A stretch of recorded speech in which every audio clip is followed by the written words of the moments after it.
Dear brothers and sisters, Ari Greenwald here. I'm an emergency physician working on the front lines of what appears to be the beginning of the tsunami that is coming at all of us, Jews and non-Jews alike, on the front lines, seeing this COVID virus begin to hit us. I've worked 2 overnight shifts in the last 2 days, starting admitting patients, starting seeing patients presenting with this disease and the spectrum of this disease. And I can tell you that this disease, this virus, is so much smarter than all of us. So much smarter than all of us. There's been a lot of talk over the last few days and concerns about pointing fingers and whose fault this is and how could this all be happening, and we're all feeling a great deal of misinformation and disinformation and not knowing what is right and what is wrong and relying on various sources of information to support our decisions and positions. And I'm just as guilty as this as everybody else. We've all made mistakes here, and it's not because we're trying to do wrong. It's because we know so little, all of us know so little about the reality of what is happening right now. I want to share with you the reality as I see it, the little bit of the reality that I see, that I know, that I've learned. I've learned that this virus is being spread amongst people who are completely asymptomatic. I've learned that this virus is presenting in the emergency department with people who don't have cough, don't have shortness of breath, and don't have fever. They have muscle aches and pains, or diarrhea, or a sore throat. And I've learned as well that our healthcare system, not to any fault of their own, has been applying a testing algorithm which is missing the majority of the cases that are out there circling in our Jewish community and beyond the Jewish community and all over the world without anybody knowing. We've been relying on statistics of numbers of cases that are prevalence of disease, how many people are getting sick with this virus, and we're being falsely reassured by how steep that number is rising, and getting very concerned when the number suddenly spikes. Our testing that we have had in place over the last month or more across Canada, across the United States, and everywhere has been relying on travel history and symptoms of cough and shortness of breath and fever and known contacts, and we have completely missed all the virus and all the people that are carrying the virus without us even knowing it. And as a result of this, we are seeing in the emergency department on the front lines right now, people who are presenting with symptoms, clear symptoms, who have contacts that they got it from clearly, who also would not have tested positive for any screening tool. And these people are probably contacts of other people. It has been circulating in our community and across the world without anybody knowing it. So we cannot rely on data. And the problem with the data that is coming forth is that our policymakers, our government officials, our public health officials are all relying on data and making decisions based on what we should or shouldn't be doing based on what they think is the actual number of cases out there. And the reality is that the number of cases out there in the community, from what I'm seeing on the front lines over the last 2 to 3 days, is at least 10 times higher than the numbers you're seeing published, if not more.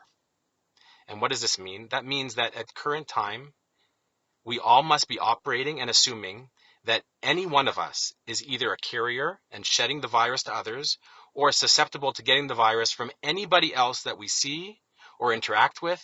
Any surface that we touch, it has been spreading throughout the world and throughout our community specifically like wildfire, and we don't even know it.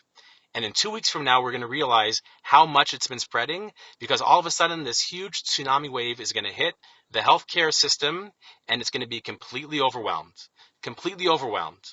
And when that happens, we're going to have to be making decisions about who gets a respirator and who gets offered hospitalizations. And it's going to be much worse than what we're seeing happening anywhere else in the world right now. And the United States is going to have it even worse. And we're already seeing the beginning of that right now from the frontline workers. And so I urge, I plead, I beg with every one of you who are listening to this message with all of my heart that you immediately begin to radically self-isolate. This means that you lock up yourself and your family in your home, and you do not leave for any reason whatsoever. It doesn't matter if you have symptoms or you don't have symptoms, if you're in contact with somebody or you weren't in contact with somebody. It makes no difference. It is everywhere. We may be all shedding it. We may be all carrying it. We may be all exposed to it everywhere we go right now. And unless we all do this immediately, for at least 14 days, we will not have any idea of what is actually really happening out there. That is number one. And it must be done across the board. Any non-essential travel outside of your home and interaction with anybody, it doesn't matter about social distancing. Any interaction with anybody outside of your immediate family and immediate home right now should be immediately stopped. Immediately stopped. And number two, if there are people who are over the age of 65 or have significant medical conditions, immune-compromised state, you must be extra vigilant. That means that you don't go out shopping. You have somebody drop off food outside of your door. You do not visit with your grandchildren. You do not do anything that possibly makes you susceptible to any exposure that you have not already been exposed to, because it might not be until 14 days that we're all at home that we realize any exposures that we've had, because it can take up to 14 days for us to become symptomatic from this disease.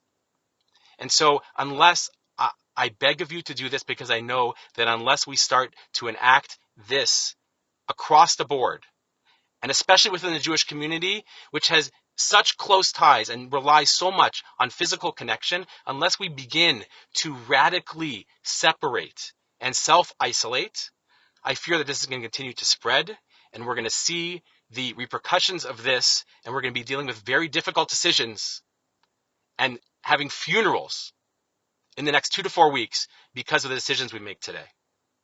And I beg of you to take every action possible to not make that a reality. The second thing we have to do is we have to come together. We have to realize that we're all in this together. It's not nobody's fault. We're all making mistakes, and we're all doing our best. And the sooner we realize that our strength comes, number one, in recognizing that we're all sharing the same degree of concern and experiencing the same amount of frustration and the same amount of vulnerability and emotional ability. We are all in this together. It doesn't matter who we are. It doesn't matter who we are. And we have to start coming together and find ways to come together, because together we can beat this virus. We can beat this virus if we come together. But we must come together.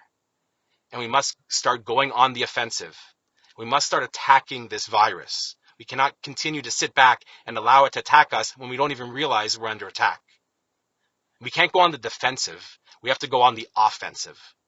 And the only way that we currently know to go on the offensive against the virus is to begin taking radical steps, radical, difficult steps that are absolutely necessary immediately. Not tomorrow, today, right this very moment.